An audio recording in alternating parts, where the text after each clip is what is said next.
बिस्मिल्लाहिर्रहमानिर्रहीम। अस्सलाम वालेकुम। सैयद याहिया हुसैनी एक बार फिर आप तमाम देखने वालों की खिदमत में हाजिर है। और first of all thank you very much once again आप तमाम लोगों का जो कि चैनल को सब्सक्राइब कर रहे हैं, अपनी राय का इजहार कर रहे हैं।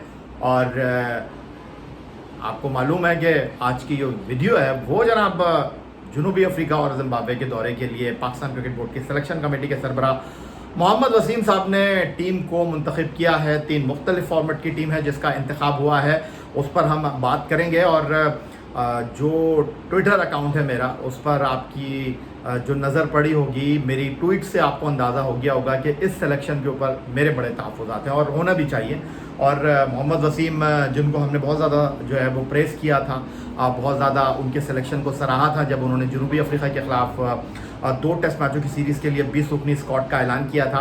तो उनकी सिलेक्शन के ऊपर हम उन लोगों में शामिल थे जिन्होंने उनकी सिलेक्शन को बेस्ट करार दिया था, जिन्होंने डोमेस्टिक क्रिकेट में उम्दा कारकर्दगी दिखाने वाले जो बल्लेबाज थे, कामरान गुलाम हुए, हाईएस्ट विकेट टेकर साजिद हुए, नोमान हुए जिन्होंने जनूबी अफ्रीका के खिलाफ टेस्ट डेब्यू किया नेशनल स्टेडियम कराची में, या ताबिश खान जो काफ़ी अरसे से डोमेस्टिक क्रिकेट में उम्दा कारकर्दगी का मुजाहरा कर रहे थे, उनको टीम में शामिल किया तो हमने उनको थम्स अप कहा।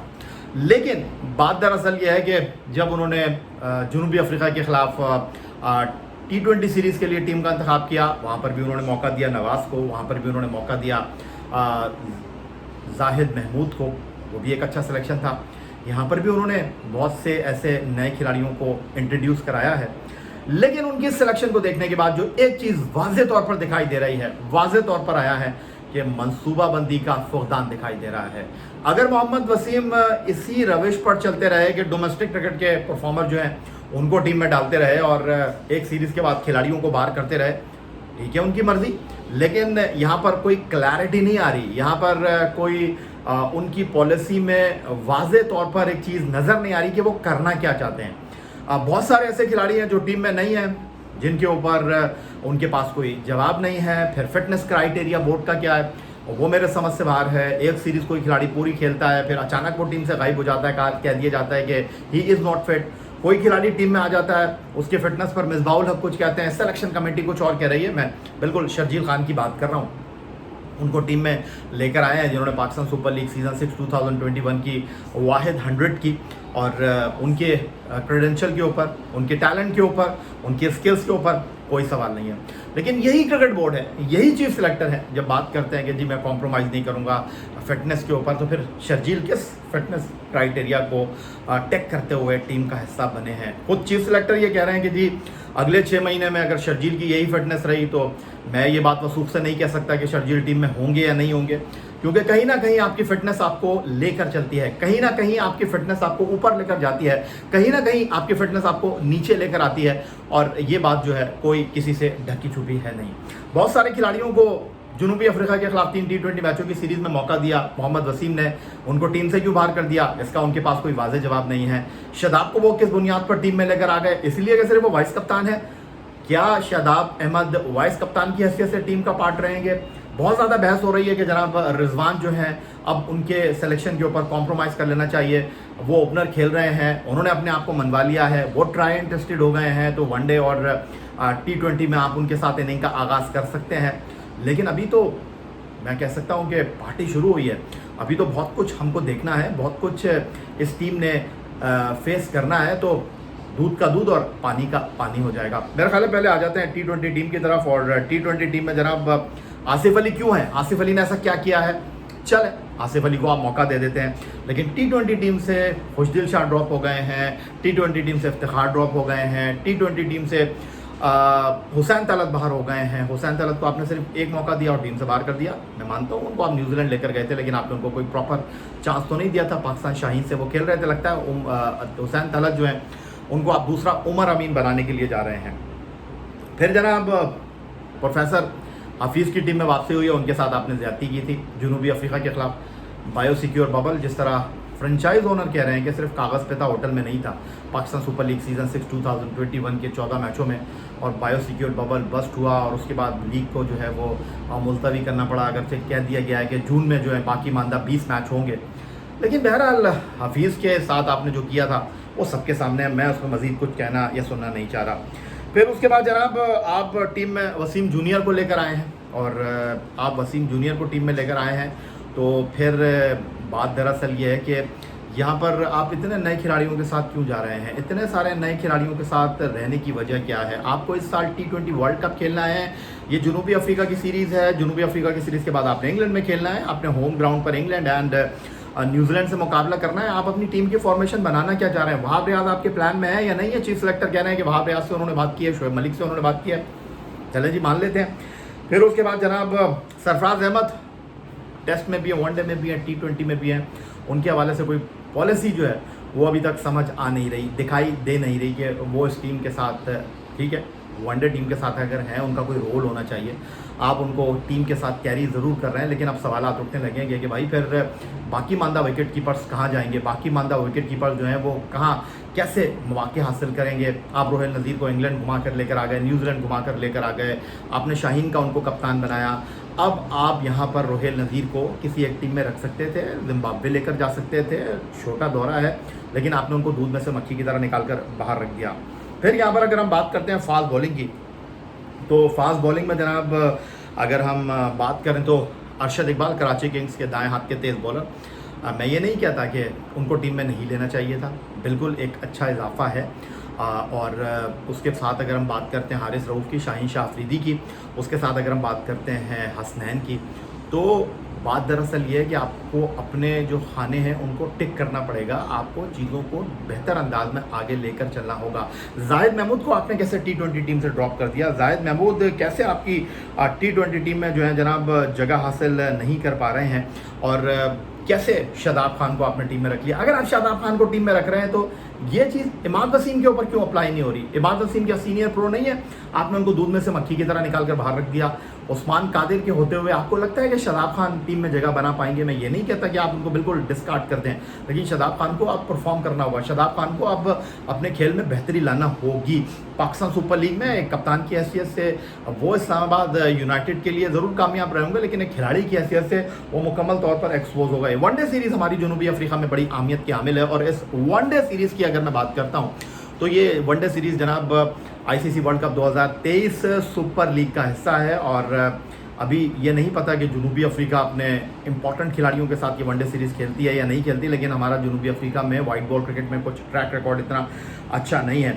अब आपने T20 टीम से ड्रॉप किया अब्दुल्ला शफीक को, लेकिन अब्दुल्ला शफीक साहब जो है वो जिम्बाब्वे के खिलाफ टेस्ट टीम का भी पार्ट है, अब्दुल्ला शफीक वनडे टीम का भी हिस्सा है। भाई उन्होंने ऐसा क्या किया है, किस बुनियाद पर आप उनको टीम में लेकर आए? ना प्रेस कॉन्फ्रेंस में सवाल हुआ, ना इस हवाले से चीफ सिलेक्टर ने जो है कोई वाज़े तौर पर अपना लाहे अमल बयान किया। एक खिलाड़ी जो एक फॉर्मेट में नाकाम हो रहा है, दूसरे फॉर्मेट में उसकी कैसे टीम में जगह बन सकती है? मेरे समझ से बाहर है। फिर चले दानिश अजीज़ जो है आप उनके साथ रहे हैं, और दानिश अजीज़ को आपने टीम का हिस्सा रखा है, चलें मान लेते हैं आपने ठीक किया, लेकिन फ़खर जमान को आप वनडे में लेकर आए हैं और आपने उनको T20 में ड्रॉप कर दिया। मेरा ख्याल तो ये था कि कंपटीशन की फ़ज़ा पैदा होती है, ये मेरी ज़ाती राय है। बहरहाल चीफ सेलेक्टर अपने तौर पर चीज़ों को सोचते हैं, ऐसा लगता है कि उन्होंने इसको इतना दे दिया, इसको इतना दे दिया, इसको भी खुश कर दिया, इसको भी खुश कर दिया। ये पॉलिसी दिखाई दे रही है कि शर्जील को T20 में डाल दिया, फ़खर को वनडे में डाल दिया, उसको भी खुश कर दिया, उसको भी खुश कर दिया, और चीज़ों को लेकर चलने की वो जो है वो कोशिश कर रहे हैं। इमामुल हक वनडे टीम में आ गए हैं। अगर इमामुल हक वर्ल्ड कप 2019 में बाबर आजम के बाद रन बनाने वाले दूसरे कामयाब बैट्समैन थे, तो तीसरे कामयाब बैट्समैन मोहम्मद हफीज़ थे। मोहम्मद हफीज़ के बारे में आपने फैसला कर लिया है, आप कह रहे हैं कि आपने जो है वो वहाब रियाज से बात की है, आपने शोएब मलिक से बात की, हफीज़ के साथ आपने बात की है, हफीज़ के साथ आप टेबल पर बैठे हैं, हफीज़ से आपने वोट के सवाल किया है कि भाई इनका क्या फ्यूचर है, वनडे क्रिकेट में है या नहीं है, आप इसको अच्छे तरीके से जो है चीज़ों को आगे लेकर चल सकते हैं। सऊद शकील को आपने टेस्ट टीम में रखा था, अब आप उनको वनडे टीम में रख रहे हैं, मेरा ख्याल है कि ये बेहतर नहीं होगा। सऊद शकील एंड दानिश अजीज़ किसी एक को टीम में होना चाहिए था, क्योंकि अगर आपको याद है हमने last one day series home ground पर खेले थे जिम्बाब्वे के खिलाफ, और वहाँ पर हारिस सोहेल ने बड़ी उम्दा कारकर्दगी का मुजाहरा किया था। ठीक है, न्यूजीलैंड में वो टेस्ट सीरीज़ में कुछ अच्छा नहीं कर सके, इसकी बुनियाद पर आपने उनको टीम से ड्रॉप कर दिया। हारिस सोहेल किधर हैं? अगर होमवर्क करके आ रहे हैं, जो स्लाइड्स दिखाते हैं chief selector Mohammad Wasim press conference में, तो फिर उनको ये भी बताना चाहिए कि भाई हारिस सोहेल कैसे टीम से ड्रॉप हो गए, हारिस सोहेल को आप कैसे टीम से ड्रॉप कर सकते हैं? दो नए लड़के आपने टीम में डाल दिया है, सऊद शकील और दानिश अजीज़, उन्हीं से सवाल किया जा सकता है। फिर उसके बाद जनाब नवाज़ को आपने T20 में भी इन कर दिया, आपने वनडे में भी इन कर दिया। ठीक है, मैं मानता हूं कि नवाज ने उमदा कारकर्दगी का मुजाहरा किया, अच्छा उनका रिटर्न था साउथ अफ्रीका के खिलाफ T20 सीरीज़ में, लेकिन उनकी आप कारकर्दगी उठाकर देख लें, पाकिस्तान सुपर लीग 5 मैच उन्होंने खेले, 1 विकेट उन्होंने हासिल की। आप उनको रिप्लेसमेंट कह रहे हैं इमाद वसीम का। बहुत से लोग, मैं मानता हूँ कि इमाद वसीम की सिलेक्शन के ऊपर बहुत ज़्यादा खुश हुए होंगे कि ठीक है जी इनको ड्रॉप कर दिया, लेकिन इमाद वसीम तो जनाब ड्रॉप नहीं हुए थे साउथ अफ्रीका की सीरीज़ में। उन्होंने अपने घर बच्चे की पैदाइश की वजह से जो है वो माजरत की थी कि जी मैं दस्तयाब नहीं हूँ। वो कैसे टीम से ड्रॉप हो गए? शादाब खान जो थे फिटनेस की वजह से टीम में नहीं थे, उनको आप टीम में लेकर आ गए, वाइस कप्तानी का टैग लगाकर। इमाद वसीम को आपने ड्रॉप कर दिया, ये नाइंसाफ़ी के मुतरादिफ है। और फिर जनाब सरफराज अहमद यहाँ पर भी हमें नज़र आ रहे हैं वनडे टीम में भी, तो बोर्ड को फैसला कर लेना चाहिए सरफराज अहमद के हवाले से। अब मैं इस पर मज़ीद बात करूं तो क्या बात हो सकती है? बाकी अगर हम फास्ट बॉलिंग की बात करते हैं तो फास्ट बॉलिंग में हमारे जो बिल्कुल मेन प्लेयर हैं उनके साथ ही हम गए हैं। हसन अली हैं, शाहीन शाफरी हैं, हारिस रऊफ़ हैं और उसके साथ हसनैन हैं। टेस्ट टीम की तरफ अगर मैं आ जाता हूँ तो टेस्ट टीम में जनाब अब्दुल्ला शफीक, मेरे समझ से नहीं आ रहा कि अब्दुल्ला शफीक को आप किस कारकर्दगी की बुनियाद पर टीम के साथ कैरी कर रहे हैं। आप अब्दुल्ला शफीक से क्या हासिल करना चाह रहे हैं? मैं ये नहीं कह रहा कि वो अच्छे खिलाड़ी नहीं है, बहुत अच्छे खिलाड़ी होंगे, लेकिन आपके पास कोई फिर उनके लिए पॉलिसी होनी चाहिए ना। अगर आप अब्दुल्ला शफीक को टीम में नहीं रख रहे हैं वनडे और टेस्ट टीम में अगर आप उनको रख रहे हैं, अगर वो इतने अच्छे खिलाड़ी तो T20 से उनको परफॉर्मेंस हुई नहीं और उनको आप टेस्ट टीम में लेकर आए हैं, वनडे टीम में लेकर आए, उन्होंने ऐसी क्या परफॉर्मेंस दी है, ये जवाब होना चाहिए। 152 रन आखिरी 10 टेस्ट इनिंग में आबिद अली के, 150 भी उनका नहीं है। आपने शान मसूद को ड्रॉप कर दिया जनाब न्यूजीलैंड के दौरे के बाद नाकिस कारकर्दगी पर, बहुत अच्छा फैसला किया, लेकिन अब आबिद अली को आप कैसे कैरी कर रहे हैं? इमरान भट्ट की तो मैं बात ही नहीं कर रहा।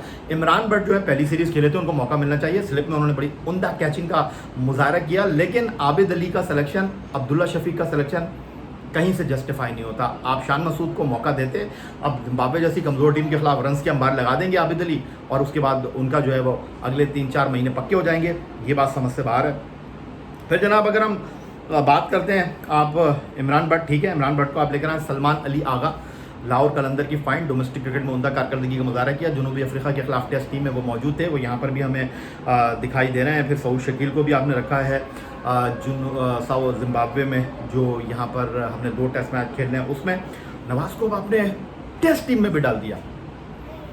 मेहरबान होंगे तो जनाब बस कमाल कर देंगे, और आंखें फेरेंगे तो इमाद वसीम का सिलेक्शन। तो भाई नवाज को अगर आप इतना मौका दे रहे हैं तो नवाज साहब आपके लिए मेरी नेक ख्वाहिशाती हैं। यही कहूँगा, सरफराज के साथ भी कुछ ऐसा ही मामला आपने रखा हुआ है। और टेस्ट टीम की अगर मैं बात करता हूँ तो जाहिद महमूद को आपने टेस्ट टीम में डाल दिया है, और जाहिद महमूद को आपने टेस्ट टीम में डाला है तो आपने बताया कि जनाब यासिर शाह जो हैं वो अनफिट हैं। हमें तो नहीं पता कि बोर्ड ने कब बताया कि भाई यासिर शाह जो है वो अनफिट हैं। और मैं जो ये आपसे शुरू में बात कर रहा था जनाब कि जो हम चीज़ें लेकर चल रहे हैं कि इसको इधर डाल दिया, इसको इधर डाल दिया, उसको थोड़ा सा दे दिया, तबर्रुक के तौर पे उसको ये दे दिया, उसको T20 टीम में डाल दिया, उसको वनडे टीम में डाल दिया। ये भाई पाकिस्तान की क्रिकेट है भाई, ये कोई नाज़िमाबाद की क्रिकेट नहीं है, ये कोई लुधियाना की क्रिकेट नहीं खेल रहे आप, ये कोई आप डायमंड क्रिकेट क्लब में नहीं खेल रहे भाई। आपने उसको नवाज दिया, इसको नवाज दिया, ऐसे नहीं चलेगा। इस चीज़ को सोचना पड़ेगा मोहम्मद वसीम को, वरना तो मोहम्मद वसीम मुझे बुरी तरह एक्सपोज होते हुए दिखाई दे रहे हैं। और उनसे ये भी कोई सवाल करे कि जी असद शफीक टीम से ड्रॉप हो गए हैं, हारिस सोहेल टीम से ड्रॉप हो गए हैं, शान मसूद टीम से ड्रॉप हो गए हैं, फिर तेज़ गेंदबाज नसीम टीम में नहीं है, फिर उसके बाद अब्बास काउंटी क्रिकेट खेलने के लिए जा रहे हैं। आप कोई बात कर रहे हैं उनके हवाले से? आप कोई लायामल तरतीब दे रहे हैं? आप तो बैठे हुए थे ये बताने के लिए, तस्वीर रिलीज़ की गई कि जनाब हम तैयारी करेंगे साउथ अफ्रीका सीरीज़ की, पूरा माहौल बनाया गया मोहम्मद हफीज़ के लिए कि जी बायो सिक्योर बबल जो है वो इस तारीख से शुरू हो जाएगा। नेशनल क्रिकेट एकेडमी के लोगों के साथ आप मिलकर बैठे, लेकिन उनसे ये भी तो पूछें भाई आप क्या तैयारी कर रहे हैं? आप फरमा रहे हैं जनाब अनफिट हैं यासिर शाह और जो है सकलैन मुश्ताक साहब उनके साथ काम करेंगे। क्या मैं कह सकता हूँ, आपकी राय का मैं मुंतज़र रहूँगा। इस सिलेक्शन के ऊपर तो मेरे बड़े शदीद किस्म के तहफ़्फ़ुज़ात हैं और मेरी नई ख्वाहिशात तो टीम के साथ हैं, लेकिन सिलेक्शन कमेटी के सरबरा मोहम्मद वसीम बेहतर सिलेक्शन करने के बाद डे बाय डे अपने आप को मनवाते, आगे लेकर जाते। जिस तरह उनको सब ने बड़ा प्रेस किया, उनकी सिलेक्शन को सब ने कहा कि जी वंडरफुल, कुछ हटकर सिलेक्शन कर रहे हैं, स्लाइड्स दिखा रहे हैं, खिलाड़ियों की परफॉर्मेंस बता रहे हैं, लेकिन लगता है कि स्लाइड तो दिखा रहे हैं लेकिन उनके पास अपनी बातों को डिफेंड करने के लिए दलाइल नहीं है। बहरहाल कोई कुछ भी कहे, मेरी इस सिलेक्शन के ऊपर बड़ी शदीद किस्म की जो है वो कंसर्न है, तहफ़्फ़ुज़ात मौजूद हैं और आपकी राय का मैं मुंतज़र रहूँगा। और आप तमाम लोगों का बेहद शुक्रिया जो अपनी राय का इजहार कर रहे हैं और अपने ख़यालात उसके मेरे साथ शेयर करते हैं। वंस अगेन आप तमाम लोगों का बहुत शुक्रिया। चैनल को सब्सक्राइब करना मत भूलिएगा। आपकी मोहब्बत चाहत, खुलूस का बेहद शुक्रिया। अगली वीडियो तक के लिए सैयद याह्या हुसैनी आपसे इजाज़त चाहेगा। अल्लाह ने के बाद।